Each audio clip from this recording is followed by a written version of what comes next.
اور کہنے لگا اگر وہ اپنا چہرہ نہیں دکھانا چاہتے تو تم کیوں دیکھنا چاہتے ہو؟ تم جاؤ یہاں سے لڑکے۔ جیسے ہی اس نے کہا میں بھاگتے ہوئے وہاں سے جانے لگی۔ تھوڑی سی بدمزگی پھیلی تھی لیکن وہ محفل پھر سے شروع ہو گئی تھی۔ اجمیر کی میرے بازو پر سختی بتا رہی تھی کہ وہ کتنا غصے میں ہے۔ کوئی بھی انسان اتنا بغیرت نہیں ہو سکتا کہ اپنے گھر کی عورتوں کو اس طرح سرعام ناچتے ہوئے دیکھے۔ وہ بھی غصے میں تھا۔ وہ میرا قتل کر دینا چاہتا تھا۔ جب میں نے اس کا ہاتھ پکڑا کہ میری بات تو سن لو، لیکن اس نے میری ایک بات بھی نہیں سنی۔ میرے بازو پر بہت درد ہونے لگا۔ میں رونے لگے۔ کاجل آنسوؤں کے سنگ بہتے ہوئے سارے چہرے پر کالک مل چکا تھا۔ کوئی اور ہوتا تو اب تک مجھے شوٹ کر چکا ہوتا، لیکن اجمیر صرف مجھے وہاں سے سختی سے لیے جا رہا تھا۔ جب میں نے روتے ہوئے اس کا ہاتھ جھٹکنے کی کوشش کی تو اس نے میری ایک بھی نہ سنی۔ تب میں نے اسے سچ بتانے کا فیصلہ کر لیا۔ جب وہ مجھے گھسیٹتے ہوئے گودام کی طرف لیے جا رہا تھا تب میں نے روتے ہوئے اسے کہا کہ یہ سب میں نے اپنی ماں کو بچانے کے لیے کیا۔ وہ یہ سب سن کر چونکا اور پلٹ کر ایک تھپڑ میرے منہ پر جڑ دیا۔ میرے منہ سے خون نکلنے لگا۔ کہنے لگا کون سی ماں؟ وہ جو کب سے مٹی کا حصہ بن چکی ہے؟ اس کی آنکھیں ضبط سے لال ہو رہی تھیں۔ میں نے اسے بولا کہ صرف ایک بات میری بات کا یقین کر لو۔ جب میں روتے ہوئے اس کے پاؤں پڑ گئی تو وہ کہنے لگا ایک آخری موقع ہے تمہارے پاس، جو بات کرنی ہے کرو، ورنہ تمہیں میں ہمیشہ ہمیشہ کے لیے اس گودام میں بند کر دوں گا جہاں سے تم کبھی بھی نہیں نکل پاؤ گے۔ وہاں صرف موت آنے کی اجازت ہے۔ وہ مجھ پر چیخ چلا رہا تھا۔ میں نے اس کے غصے کو برداشت کرتے ہوئے کہا چلو میرے ساتھ۔ میں اسے کنویں کی جانب لے گئی تو وہ کہنے لگا وہاں کیوں لے جا رہی ہو؟ کیا تمہیں وہاں کی حقیقت معلوم نہیں یا بچی بننے کی کوشش کر رہی ہو؟ تم نے کہا کہ تم میرا یقین کرو گے۔ یہ سن کر وہ ساکت ہو گیا اور وہ میرے ساتھ چلنے لگا۔ جب میں نے وہاں جا کر وہ جنگلہ کھولنے کی کوشش کی تو وہ حیران رہ گیا۔ یہ کیا کر رہی ہو؟ میں نے اسے چپ رہنے کا اشارہ کیا کیونکہ میں نے دیکھ لیا تھا کہ رضیہ خاتون ہے۔ دور سے لالٹین تھامے ہماری طرف بڑھ رہی تھے۔ میں جلدی سے اس کو ساتھ لیے موجود کھیتوں میں چلے گئے۔ اسے میں نے کہا کہ چپ کر کے دیکھتے رہو کیا ہو رہا ہے یہاں۔ جب اس نے رضیہ خاتون کو دیکھا تو وہ سوال کرنے لگا کہ خالہ یہاں کیا کر رہی ہیں؟ میں نے اس کے منہ پر ہاتھ رکھ دیا کہ جو ہو رہا ہے چپ کر کے کھڑے رہو، کام مت بگاڑو۔ تبھی وہ آئی، انہوں نے جنگلہ کھولا اور اسے کھڑکی کے ذریعے اندر جانے لگے۔ جیسے ہی وہ اندر گئی ان کے پیچھے 2 ملازم بھی اندر جانے لگے کیونکہ وہ لوگ امی کو وہاں سے شفٹ کر رہے تھے۔ انہیں شک تھا کہ کہیں میں کسی اور کو اس بارے میں بتا نہ دوں۔ تبھی اجمیر کہنے لگا یہ سب کیا ہو رہا ہے؟ میں نے کہا چپ کرو اور چلو میرے ساتھ۔ وہ میرے ساتھ چلنے لگا۔ میں نے جلدی سے اس گڈھے میں ساری شاخیں ہٹا دیں۔ وہ کھڑکی کھلی ہوئی تھی۔ رضیہ خاتون بھی چونک چکے تھے کیونکہ قدموں کی آوازیں اس تک پہنچ چکی تھیں۔ ہم دونوں جیسے ہی اندر کودے، رضیہ ہمیں دیکھ کر پھٹی ہوئی نگاہوں سے حیران رہ گئی۔ وہ سوچ بھی نہیں سکتی تھی کہ میں اتنا بڑا قدم اٹھا سکتی ہوں۔ ست شکر کہ اجمیر کے پاس ایک گن تھی جسے وہ لوگ خوشی کے اس موقع پر فائر کر رہے تھے۔ تبھی اس نے وہ گن نکالی۔ وہ سوچ بھی نہیں سکتا تھا کہ اس کی سگی خالہ ایسا بھی کچھ کر سکتی ہے کیونکہ سامنے وہ ایک عورت کو بیڑیوں میں دیکھ چکا تھا۔ تبھی اس کو میری بات سچی لگی اور اس کو مجھ پر یقین آیا۔ وہ 2 ملازم بھی ڈر گئے کیونکہ وہ اجمیر کے غصے سے واقف تھے۔ اگر اسے ثبوت مل گئے تو وہ انہیں نہیں چھوڑے گا۔ تبھی اس نے ان 2 ملازموں کو وہیں ان بیڑیوں سے باندھا اور مجھے کہا کہ یہ گن پکڑ کے خالہ کو باہر لے چلو۔ وہ امی کو باہر لے آ رہا تھا۔ اسے نہیں معلوم تھا کہ وہ امی ہے، وہ میری امی ہے۔ اسے بس اتنا معلوم تھا کہ رضیہ خاتون نے کسی عورت کو یہاں پر قید کیا ہوا ہے۔ جب ہم لوگ باہر آئے تو رضیہ خاتون نے پھرتی دکھاتے ہوئے گن مجھ سے کھینچ لی اور اجمیر کے نکلنے سے پہلے ہی وہ گن میری کن پٹی پر رکھ دی۔ آج میں تم دونوں ماں بیٹی کو ختم کر دوں گی۔ برسوں سے میں نے اس عورت کو قیدی بنا کر رکھا ہے تاکہ وہ میرے شوہر سے دور رہے، لیکن یہ آج بھی میرے شوہر کے دل میں رہتی ہے. آج بھی اس کی وجہ سے میرا شوہر میرا نہیں ہے.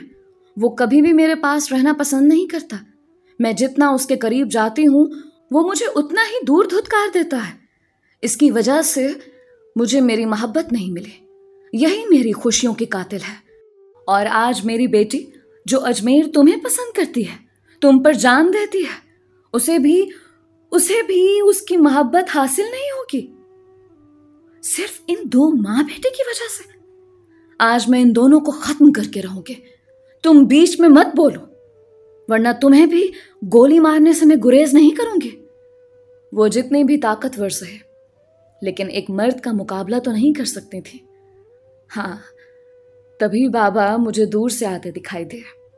ان کو مجھ پر بہت غصہ تھا, لیکن وہ سمجھ چکے تھے کہ معاملہ کچھ اور ہے, کیونکہ وہ رضیہ خاتون سے اچھے سے واقف تھے کہ وہ کس قسم کی عورت ہے. جیسے ہی انہوں نے دور سے ہمیں کنویں کے پاس دیکھا تو وہ وہیں چلے آئے. ان کے ساتھ چچا بھی موجود تھے. تب بھی رضیہ خاتون جب پکڑی گئی تو بولنے لگی کہ ہاں, یہ سب میں نے کیا ہے. میں کالج کے دور سے ہی اس سے نفرت کرتے تھے. یہ بشرا ہماری کلاس کی سب سے خوبصورت لڑکی تھی. ایک بار ابرار مجھے ہاسٹل سے لینے آیا تو اسی پر دل ہار بیٹھا.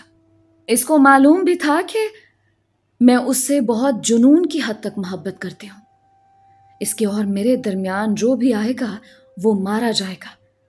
لیکن میں نے اس پر رحم کر کے اپنے پاؤں پر کلہاڑی مار لی. میں اسے کوٹھے پر بیچ آئی اور ابرار نے اسے ڈھونڈ لیا اور میرے بجائے اس سے نکاح کر لیا. تب میں نے اسے اپنے جال میں پھنسا کر ابرار سے نکاح تو کر لیا, لیکن اسے کبھی حاصل نہ کر سکی. تب میں نے ابرار کو اس سے بد دل کرنے کی کوشش کی. جب کوئی بھی سازش کامیاب نہ ہوئی تو میں اس کی موت کا ڈرامہ رچانے لگے.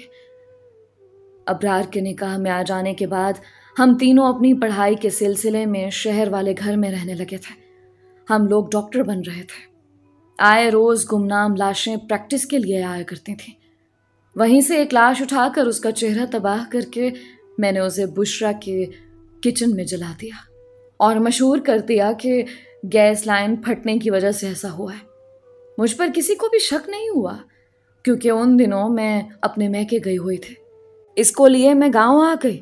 وہ بے ہوشی کے عالم میں تھی. اس کو میں نے ایسی دوا دی تھی جس کی وجہ سے وہ چلنے پھرنے سے قاصر رہنے لگے. میں نے اسے جنتا مائی کے گھر قید کر دیا. وہیں اس کا خیال رکھتے تھے. جب جنتا مائی مر گئی تو میں اسے اس کنویں کے ساتھ اس کمرے میں قید کر گئی, کیونکہ وہ واحد جگہ تھے جہاں لوگ آنے سے ڈرتے تھے.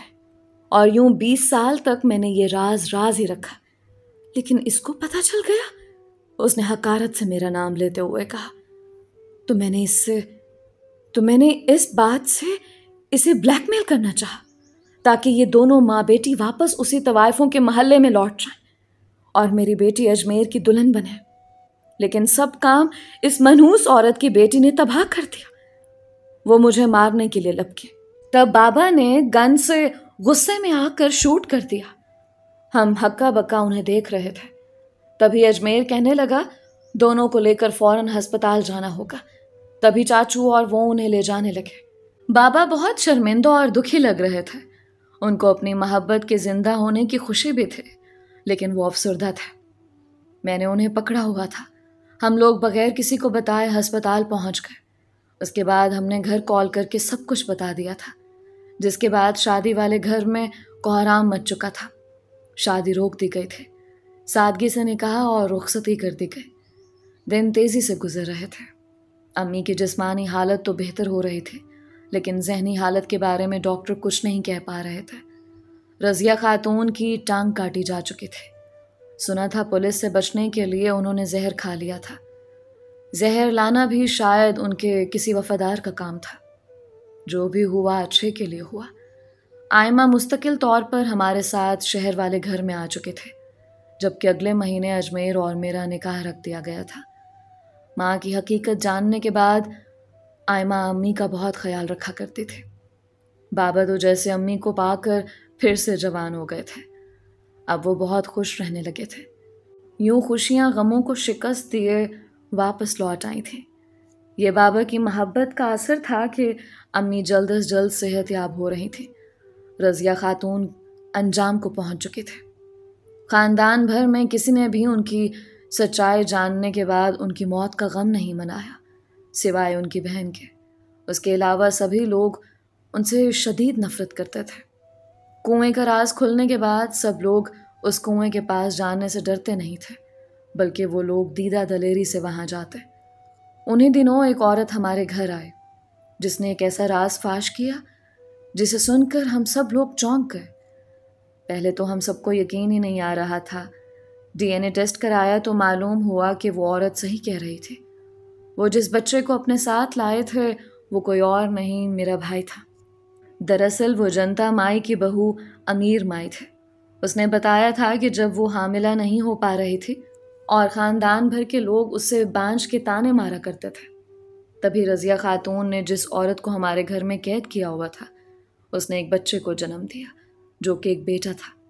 کیونکہ وہ عورت ہوش و حواس سے بیگانہ تھے تو اس کو معلوم نہیں تھا کہ اس کا بیٹا بھی پیدا ہوا ہے۔ وہ چند دن کا تھا جب میں نے اس بچے کو گود لے لیا، کیونکہ وہ عورت تو آدھی پاگل تھے۔ اسے تو یاد ہی نہیں رہتا تھا کہ کوئی اس کا دنیا میں ہے بھی صحیح۔ اب یہ احساس مجھے جینے نہیں دیتا تھا کہ میں نے کسی کا بچہ زبردستی اپنے پاس رکھا ہوا ہے۔ اب پاؤں قبر میں ہیں۔ اپنے تمام گناہوں کی معافی مانگ کر اس دنیا سے جانا چاہتی ہوں۔ جنتا مائیں خود تو مر گئی ہیں، میں نہیں چاہتی کہ ان کے گناہوں کی سزا مجھے ملے۔ مجھے معلوم ہوا کہ رضیہ خاتون پکڑی گئی ہے اور اس نے جس عورت کو قید کیا ہوا تھا وہ بھی بازیاب ہو گئی ہے اور وہ دھیرے دھیرے صحت یاب بھی ہو رہی ہے۔ تو میں نے فیصلہ کر لیا کہ میں اس عورت کو اس کا بچہ لوٹا دوں گی، کیونکہ میں بہت عرصہ بانجھ رہی ہوں اور اس بات کو سمجھا ہے کہ اولاد کتنی ضروری ہے اور اولاد سے کتنی محبت ہوتی ہے۔ اس کے بھی تو کچھ ارمان تھے۔ یہ سوچ کر میں اس بچے کو لیے آپ کے پاس آ گئی ہوں۔ جب اس نے ہوش سنبھالا تھا میں نے تب ہی اس کو ساری حقیقت بتا دی تھی۔ آپ لوگ چاہیں جو ٹیسٹ کروا لیں، لیکن اس بات کا یقین کریں کہ یہ آپ ہی کا بیٹا ہے۔ مجھے تو یقین ہی نہیں آ رہا تھا کہ میرا بھائی بھی ہے۔ میں اور آئمہ بہت خوش ہو رہی تھی، جبکہ میری ماں جو اتنے عرصے سے بیمار تھی وہ یکدم حشاش بشاش ہو کر بیٹھ گئے اور آریان کو پیار کرنے لگے۔ ابو بھی بہت خوش دکھائی دے رہے تھے، ان کی فیملی اب مکمل ہو گئی تھی۔ اس کے بعد ہم نے ایک بہت بڑی دعوت رکھی تاکہ سارے خاندان والوں کو یہ خبر پہنچا سکیں۔ پہلے ہی لوگ رضیہ خاتون سے نفرت کرتے تھے، اب تو چچا نے ہر طرف یہ اعلان کر دیا تھا کہ کوئی بھی رضیہ خاتون کا نام نہیں لے گا۔